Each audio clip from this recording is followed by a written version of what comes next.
If you were hoping the Galaxy Z Flip 8 would finally deliver a big camera upgrade, here's the blunt truth. It probably won't. And that might not be the disaster it sounds like. Before we jump in, make sure to subscribe to the channel and hit that like button. It really helps me keep bringing you more tech breakdowns like this one. A new rumor from Galaxy Club, which has a solid track record with Samsung leaks, suggests the Galaxy Z Flip 8 will stick with the exact same camera setup we've already seen for years. Same numbers, same layout, same expectations. And for a phone launching in 2026, that's hard to ignore. So why does this matter? Because cameras are one of the biggest reasons people upgrade their phones. You can tweak the design, slim it down, boost the processor, but for a lot of users, better photos are the real upgrade. And on paper, the Z Flip 8 doesn't look like it's moving forward at all. According to the leak, Samsung is expected to reuse the same dual rear camera system, a 50-megapixel main sensor paired with a 12-megapixel ultra-wide. On the front, there's reportedly the same 10-megapixel selfie camera yet again. That's not just the same as the Galaxy Z Flip 7, it's essentially the same setup we've seen since the Z Flip 6, and in the case of the selfie camera, since the very first Z Flip back in 2020.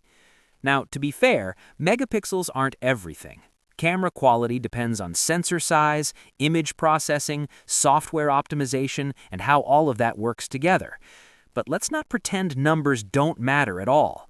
When you see mid-range phones pushing higher resolutions and more flexible camera systems, it's reasonable to expect a premium foldable to at least keep pace. On the surface, this makes the Z Flip 8 sound outdated before it even launches. But here's where things get more interesting. Despite having what looks like weaker hardware, the Galaxy Z Flip 7 actually outperformed some rivals in real-world camera tests. Take Motorola's Razr Ultra, for example. On paper, it looks superior, with a 50 plus 50 megapixel rear setup and even a 50 megapixel camera dedicated to selfies. Yet in side-by-side comparisons, Samsung's 50 and 12 megapixel combo delivered better overall photos, with more consistent detail and processing. Even more surprising, the Razr Ultra's 50-megapixel selfie camera struggled to beat Samsung's much lower resolution solution in clarity and real-world use. That tells us something important. Samsung's camera software still does a lot of heavy lifting.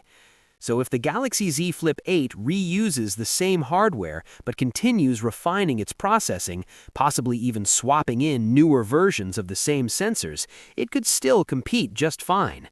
Not because the cameras are exciting, but because Samsung knows how to squeeze results out of them. There's also another angle here that's easy to overlook: pricing.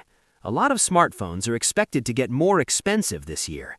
Components cost more, AI features demand more processing power, and manufacturers are passing those costs on to buyers. Right now, the Galaxy Z Flip 8 is not expected to get a price hike, and one of the simplest ways Samsung can hold the line on pricing is by not upgrading expensive components like camera hardware.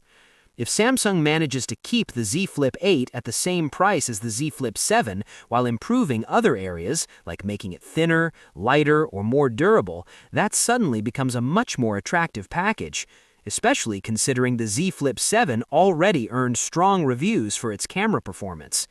That said, Samsung can't rely on the processor upgrade alone. A new chip is expected every year. That's not exciting anymore.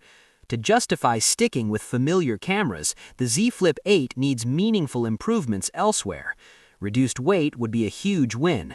A slimmer body would matter in daily use. Even battery efficiency or durability upgrades could help balance out the lack of camera innovation. So yes, if you were hoping for a dramatic camera leap, this rumor is disappointing.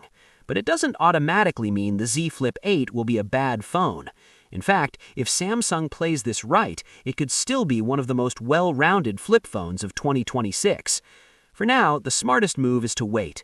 Specs on paper don't tell the full story, and with Samsung, they rarely do. The cameras may sound familiar, but the final experience could still surprise us. What's your thoughts on this? Let me know in the comments section. See you in the next video. Take care.